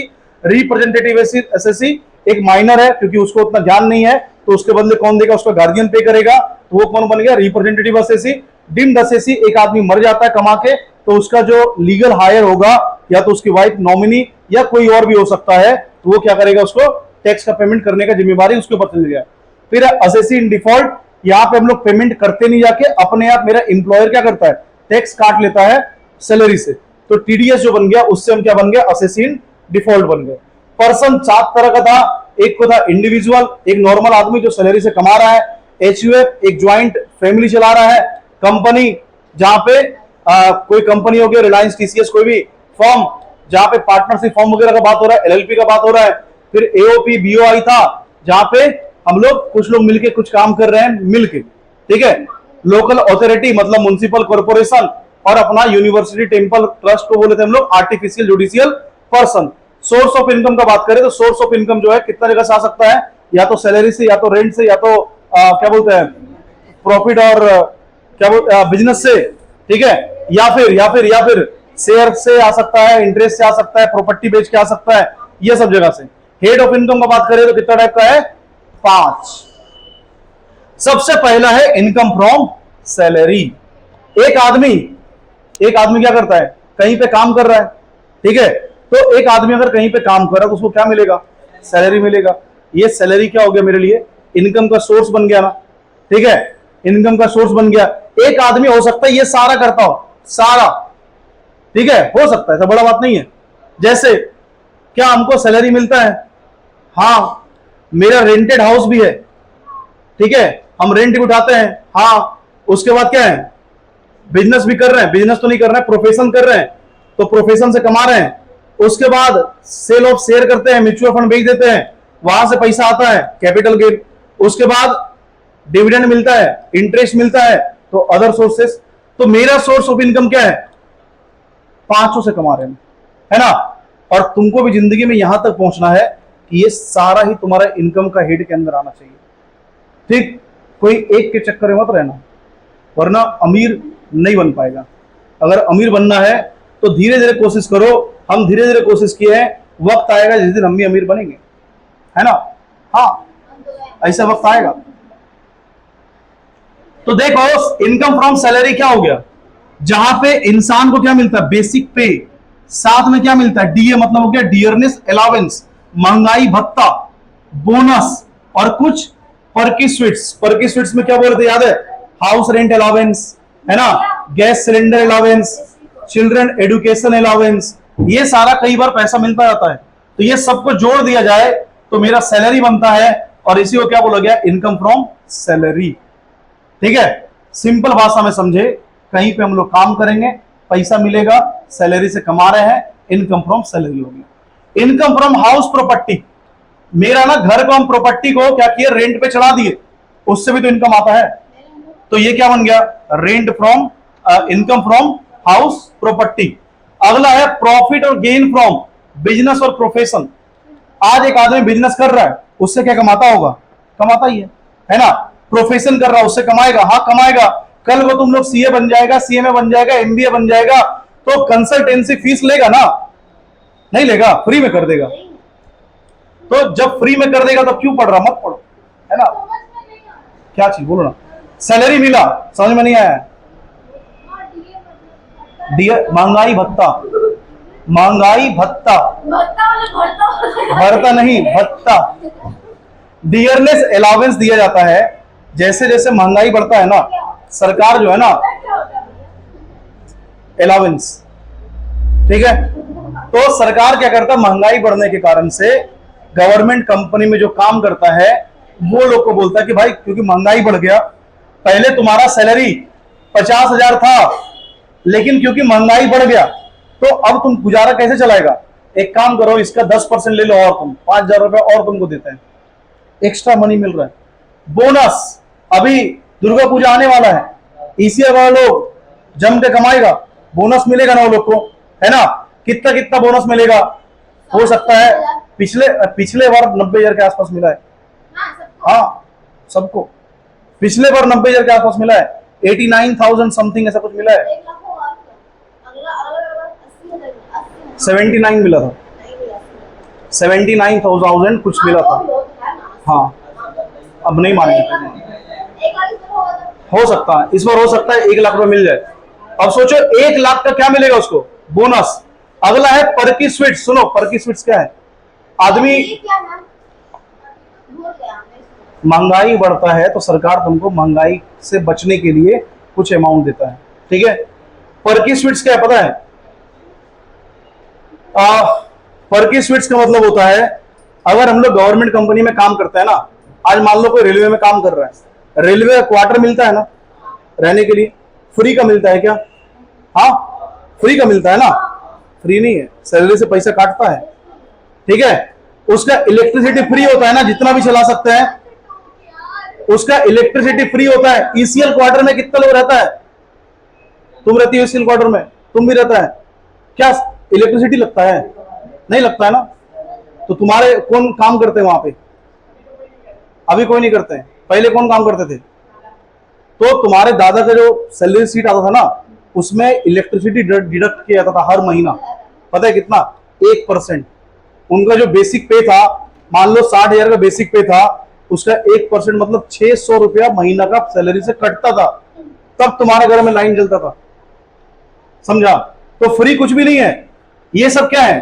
पर की स्वीट्स है कि तुम एक काम करो, अगर कोई आदमी रूम नहीं लिया तो सरकार क्या बोलेगा? पैसा ले ले, है ना। ये क्या बन गया? पर की स्वीट्स बन गया। गैस का जो सिलेंडर आता है ना, उसके लिए पैसा मिलता है, ठीक है। तुम जो ऑफिस जाता है ना, उसके लिए तुमको पैसा मिलता है, या तो बस लेके जाता है, तो अगर बस लेके नहीं गया तो पैसा मिलेगा, ठीक है। उसके बाद तुम्हारा बच्चा पढ़ेगा लिखेगा, बोलेगा सरकार उसके लिए पैसा ले ले, कोई बात नहीं है, ठीक। उसके बाद सबसे खतरनाक ईसीएल के अंदर में मिलता है एक अटेंडेंस बोनस। बोला 26 दिन आना है, 26 दिन पहुंच गया, बोला वाह बहुत बढ़िया, अटेंडेंस बोनस लेके जाओ, एक्स्ट्रा और पैसा मिलता है। भारत भ्रमण साल में 3 साल में एक बार बोलता है, तुम यहाँ पे रहते रहते बोर हो गया होगा ना, ले पकड़ 15,000 रुपए, भारत घूम के आ जा। तो भारत घूमने के लिए 15,000 दे रहा है। ये सब क्या है? पर की स्वीट्स है। इसीलिए आदमी जो है ना सरकारी नौकरी के पीछे भागता है, और कोई कारण नहीं है। सरकारी नौकरी वाला को लड़की अच्छा मिलती है, उसका कारण यही है कि उनको पता है कि भाई अलग अलग तरीके से पैसा मिल रहा होगा, है ना। आज आज भले हो सकता है तुम लोग गर्लफ्रेंड कोई भी हो, लेकिन एक दिन ऐसा आएगा जब लड़की बोलेगी अब वो नहीं माने।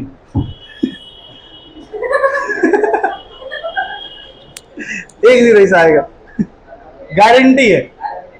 हाँ, नहीं अभी से टेंशन लेने का है, हम मतलब मान के चलना चाहिए कि ठीक है, जिंदगी में कोई आएगा कोई जाएगा। जिंदगी का सबसे बड़ा मोटिवेशन बताएं, रोड होता है सबसे अच्छा। हाँ, रोड पे देखो ना, गाड़ी आया गाड़ी गया, तुम बीच में खड़ा है। जिंदगी में लोग आएगा जाएगा, सब चलता रहेगा, हम जहां हैं वहीं रहेंगे। चलो देखो अगला, हाउस प्रॉपर्टी। सुनो, अगर रेंट से कमा रहे हैं तो, बिजनेस से कमा रहे हैं तो कैपिटल गेन क्या हो गया? Sale of share, property, mutual fund बेचे, वहां से इनकम हुआ उसके ऊपर में। और एक होता है इनकम फ्रॉम अदर सोर्सेज। बोला ये चारों हेड में जो नहीं आया सब कहां डाल दो? पांचवा हेड में। मतलब तुम सैलरी से नहीं कमाया तो रेंट से कमाया क्या? बोला रेंट से भी नहीं कमाए। तो क्या तुम बिजनेस करता है? बोला बिजनेस से भी नहीं कमाए। कैपिटल गेन किया? बोला उससे भी नहीं कमाए। तो बोला इनकम फ्रॉम अदर सोर्सेज पर पैसा देना पड़ेगा, है ना। अदर सोर्सेज कुछ भी हो सकता है। अदर सोर्सेज में, अदर सोर्सेज में क्या क्या है?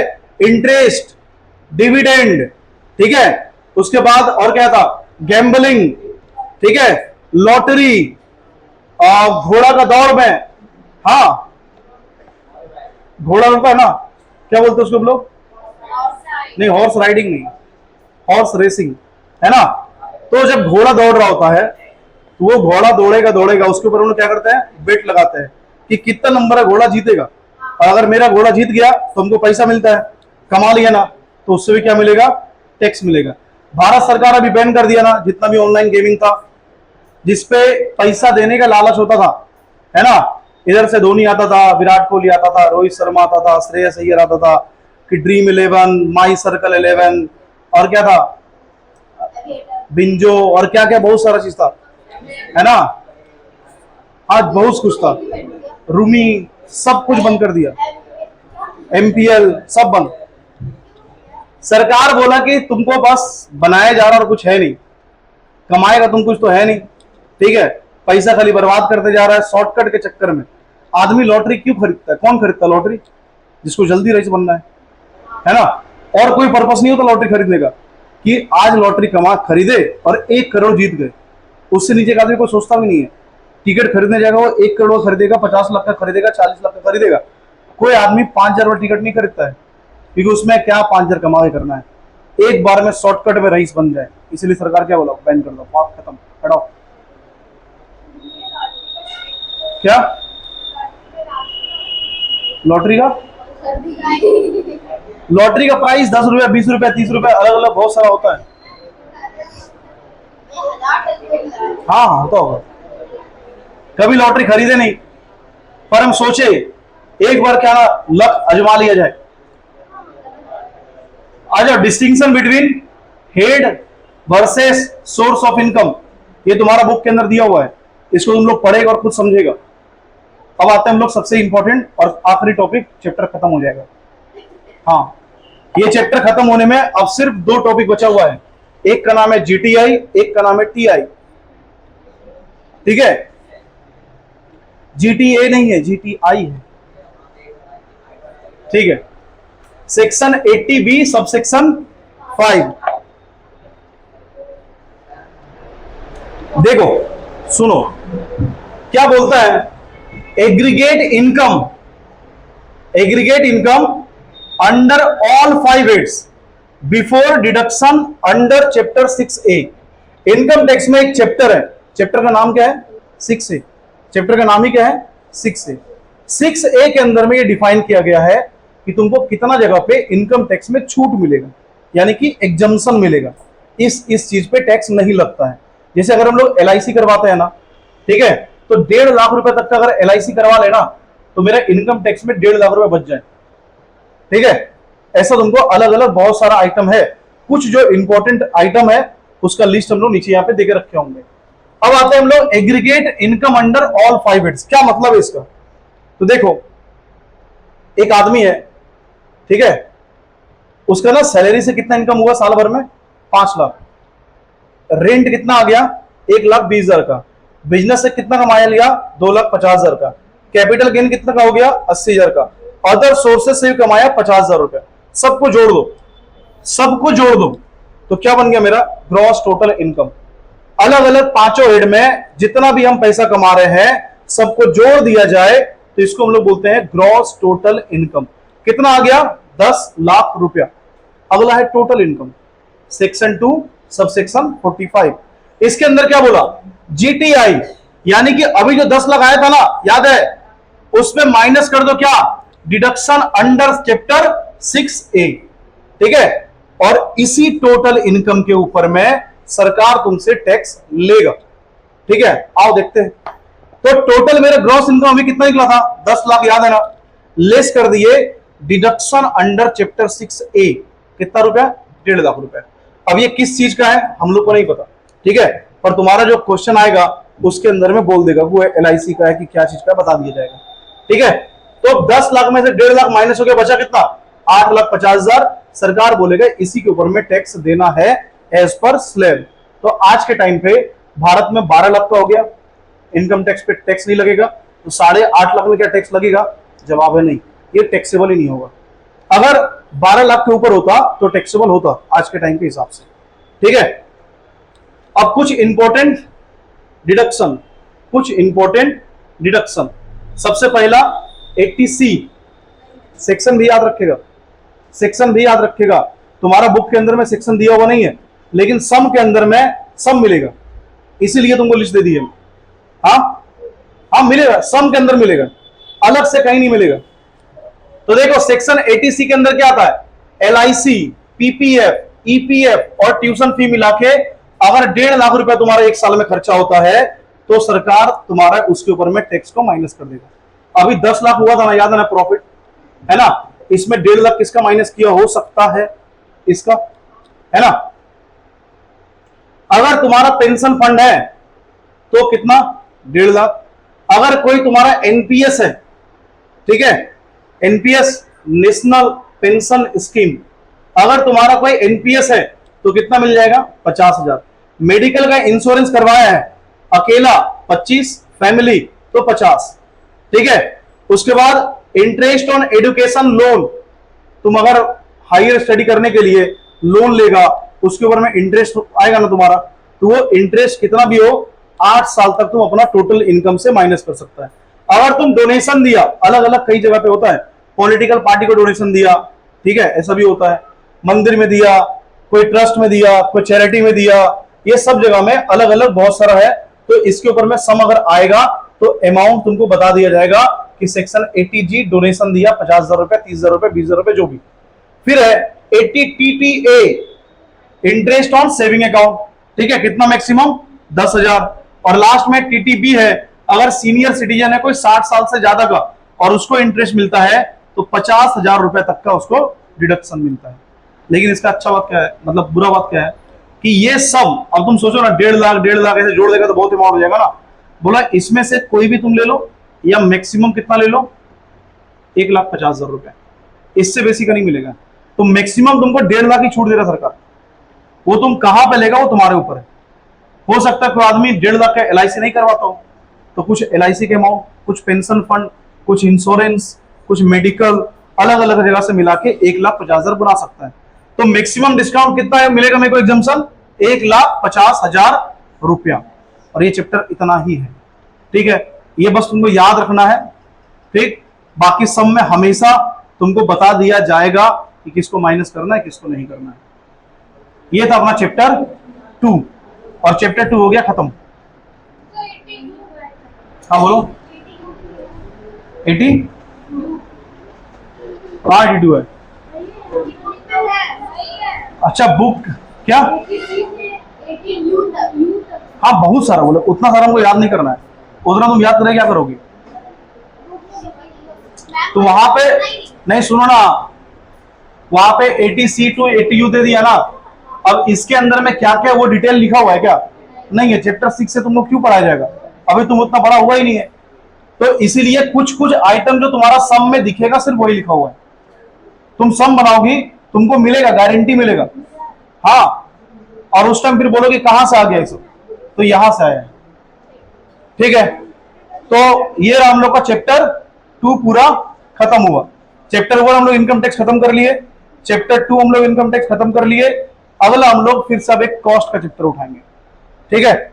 2 चैप्टर इनकम टैक्स खत्म, इतना ही आ रहा ना सेमेस्टर 1 में। एक और आ रहा सैलरी, नहीं रेसिडेंशियल स्टेटस आ रहा है क्या, ठीक है।